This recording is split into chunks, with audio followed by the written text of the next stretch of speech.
Hello and welcome to all. My name is Sanu सवाल and you are watching study for all. तो study for all में आप सबका बहुत बहुत स्वागत है। तो ये करंट अफेयर के सेक्शन है जो रोज़ सुबह मैं अपलोड करता हूँ। तो आप सबको बहुत बहुत धन्यवाद। 300 वीडियो मेरे अपलोड हो चुके हैं। ये 302 वीडियो है, मतलब 302 वीडियो मैं अपलोड करने जा रहा हूँ। This is the 302 videos. तो आप सबका प्यार ऐसे बना रहे और 2050 सब्सक्राइबर हो गए हैं आप सबकी दुआ से, तो ऐसा प्यार देते रहिए। तो भारत का इनिशिएटिव OSOWOG, ये शब्द अभी हाल ही में चर्चा में रहा है। तो ये है क्या? तो OSOWOG, O for one, S for sun, O for one, W for world, O for one, G for grid. Means one sun one world one grid, one sun one world one grid. तो इसका ये full form है। तो ये क्या है actually? तो उन राष्ट्रों को सोलर पावर देना। सोलर मतलब सोलर एक्टिविटी जहाँ से सूर्य की रोशनी से मिलती है, वो सोलर एक्टिविटी जो होती है। तो उन राष्ट्रों को सोलर पावर देना जहाँ सनलाइट कम मिलता है, जहाँ पे बहुत ही मुश्किल से सनलाइट पहुँच रहा हो उस देश में, जो पूरा पोलर रीजन में रह रहे हो। पोलर रीजन यानी ध्रुवीय क्षेत्रों में जहाँ पर सूर्य की किरणें प्रॉपर नहीं पहुँच पाती। तो ये किसके द्वारा किया जाएगा? तो minister of state power new and renewable energy द्वारा ये शुरू किया जाएगा। Minister of state power new and renewable energy. तो इसके द्वारा OSOWOG यानी one sun one world one grid, ये प्रोजेक्ट शुरू किया जाएगा। ये इनिशिएटिव है उन राष्ट्रों को, उन देशों, राष्ट्रों मतलब उन देशों, उन नेशंस के लिए दिया जाएगा जहाँ पर सनलाइट वहाँ तक नहीं पहुँच पाती है, ठीक, वहाँ कम मिलता हो। नेक्स्ट क्वेश्चन बात की जाए, बहुत ही मोस्ट इम्पोर्टेंट है। हाल ही में किस शहर ने डॉक्टरों, पैरामेडिकल स्टाफ, फार्मासिस्ट से युक्त चलता फिरता अस्पताल धन्वंतरी रथों को सड़क पर उतारा? तो कहाँ पे भी है? तो गुजरात के अहमदाबाद में। तो गुजरात के अहमदाबाद में धन्वंतरी रथों को उतारा है। ये धन्वंतरी रथ बहुत ही चर्चा का विषय बना हुआ है। जैसा कि जानते हैं गुजरात में भी, जैसे महाराष्ट्र में सबसे ज़्यादा, दिल्ली में, गुजरात, ये 3 क्षेत्रों में, राज्यों में बहुत तेज़ी से फैल रहा है। तो गुजरात के अहमदाबाद में धन्वंतरी रथ को इसलिए उतारा है क्योंकि इससे प्रॉपर वे में यहाँ पे 19 वार्डों तक ये जो धन्वंतरी रथ है, धन्वंतरी रथ एक प्रकार का कह सकते हैं एम्बुलेंस है। बट एम्बुलेंस में क्या होता है? एक ड्राइवर होता है जो एम्बुलेंस चला रहा होता है और एक जेन्युइन स्टाफ होता है, मेडिकल स्टाफ होता है। इसमें क्या होगा? इसमें पैरामेडिकल स्टाफ भी होगा, डॉक्टर भी होंगे और फार्मासिस्ट से पूरा युक्त सारी मेडिसिन भी उसमें होगा। तो चलता फिरता इसे अस्पताल बोलते हैं। धन्वंतरी रथ को उतारा गया है तो गुजरात के अहमदाबाद में। नेक्स्ट क्वेश्चन की बात की जाए, अंतर्राष्ट्रीय माउंट एवरेस्ट डे कब मनाया जाता है? तो इंटरनेशनल माउंट एवरेस्ट डे प्रतिवर्ष 29 मई को मनाया जाता है। अच्छा, माउंट एवरेस्ट को नेपाल में किस नाम से जाना जाता है? तो सागर माथा के नाम से जाना जाता है। तो माउंट एवरेस्ट को नेपाल में सागर माथा के नाम से जाना जाता है। 29 मई 1953 को नेपाल के, देखिए 29 मई को अगर पूछा है 29 मई को ही क्यों मनाया जाता है, क्योंकि 29 मई 1953 को नेपाल के तेंजिंग शेरपा और न्यूजीलैंड के एडमंड हिलेरी चढ़े थे। तो सबसे पहले माउंट एवरेस्ट पे कौन चढ़ा? तो ये भी जीएस का क्वेश्चन हो जाएगा। तो नेपाल के तेंजिंग शेरपा और न्यूजीलैंड के एडमंड हिलेरी चढ़े थे। अब ये कब से मनाया जा रहा है अंतर्राष्ट्रीय माउंट एवरेस्ट डे? तो ये 2008 से मनाया जाता है। 2008 से इंटरनेशनल माउंट एवरेस्ट डे मनाया जाता है। क्यों मनाया जाता है? बिकॉज एडमंड हिलेरी की क्या हुई थी, सॉरी एडमंड हिलेरी की क्या हुई थी, निधन हो गई थी, डेथ हो गई थी। कम डेथ हुई थी? तो 2008 में डेथ हुई थी, इसलिए 2008 से प्रतिवर्ष इंटरनेशनल माउंट एवरेस्ट डे इनकी याद में मनाया जाता है। एडमंड हिलेरी जो कि न्यूजीलैंड के निवासी थे। नेक्स्ट क्वेश्चन की बात की जाए, गोवा स्थापना दिवस अभी हाल ही में, ठीक, परसों 30 मई को गोवा स्थापना दिवस यानी गोवा इस्टेब्लिशमेंट डे मनाया गया, जो कि 30 मई को मनाया गया। 30 मई 1987 को गोवा भारत का 25वां राज्य बना था। क्यों मनाया जाता है 30 मई को? तो गोवा स्थापना दिवस 30 मई को क्यों मनाया जाता है? क्योंकि 30 मई 1987 को गोवा भारत का कौन सा राज्य बना? तो ये भी क्वेश्चन आपका जीएस का हो गया। 30 मई को गोवा स्थापना दिवस तो मनाया जाता है, साथ साथ 30 मई 1987 को गोवा भारत का 25वां राज्य बना, यानी 25वें राज्य के रूप में ये स्थापित हुआ। इसके उत्तर अब देखिए क्वेश्चन पूछेगा, गोवा है, ध्यान से देखिएगा, ये गोवा है, इसे ध्यान से देखिएगा, ये महाराष्ट्र है और महाराष्ट्र से ये नीचे गोवा, तो गोवा के उत्तर में क्या है? महाराष्ट्र है। गोवा के उत्तर में क्या भी है? महाराष्ट्र है। तो वह क्वेश्चन पूछा था जीएस में कि वह कौन सी नदी है जो गोवा को महाराष्ट्र से या महाराष्ट्र से गोवा को अलग करती है? तो तेरखोल नदी पाई जाती है गोवा में, जो गोवा को महाराष्ट्र से अलग करती है। इन दोनों के बीच में पाई जाती है तेरखोल नदी, जो डिवाइड करती है गोवा को महाराष्ट्र से। तो उम्मीद करता हूँ समझ में आ रहा होगा।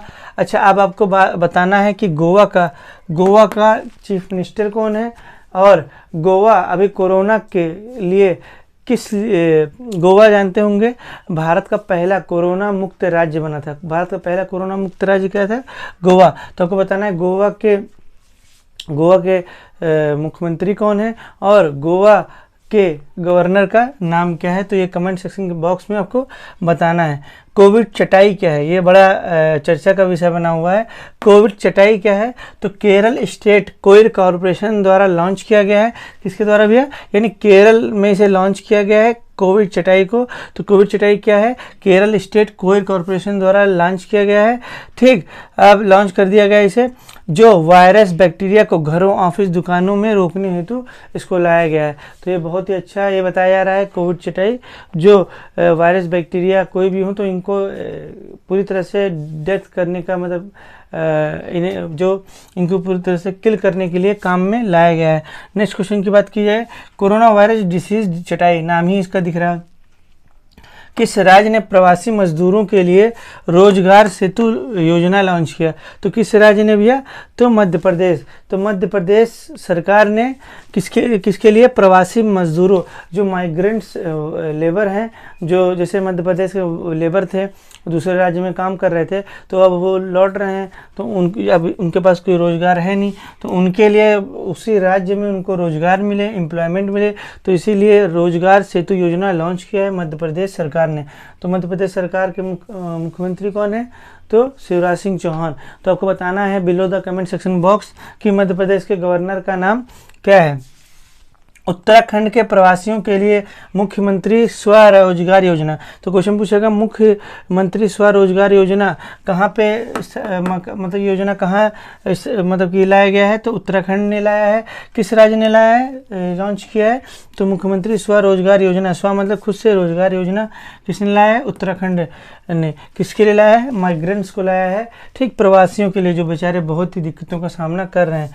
तो इसके लिए किसको विशेष रूप से खास वर्ग का ध्यान रखा गया है? तो इसमें युवाओं के लिए, बेरोजगारों के लिए, हस्तशिल्पकार जैसे बुनकर हो गया, दस्तकार मतलब ये सब सिलाई कढ़ाई, इन सब के लिए। तो युवाओं जो बेरोजगार हैं, कुशल और अकुशल कारीगर के लिए भी इसमें इस स्वरोजगार योजना में जोड़ा गया है कि इनको रोजगार दिया जाएगा, चाहे वो कुशल हो, स्किल हो या अनस्किल्ड हो, मतलब अकुशल हो। बात की जाए नेक्स्ट क्वेश्चन की, 30 मई को हिंदी पत्रकारिता के उपलक्ष्य में मनाया जाता है हिंदी पत्रकारिता दिवस। तो 30 मई को कौन सा दिवस मनाया था भैया? हिंदी पत्रकारिता, इसको अंडरलाइन कीजिएगा। हिंदी पत्रकारिता दिवस कब मनाया जाता है?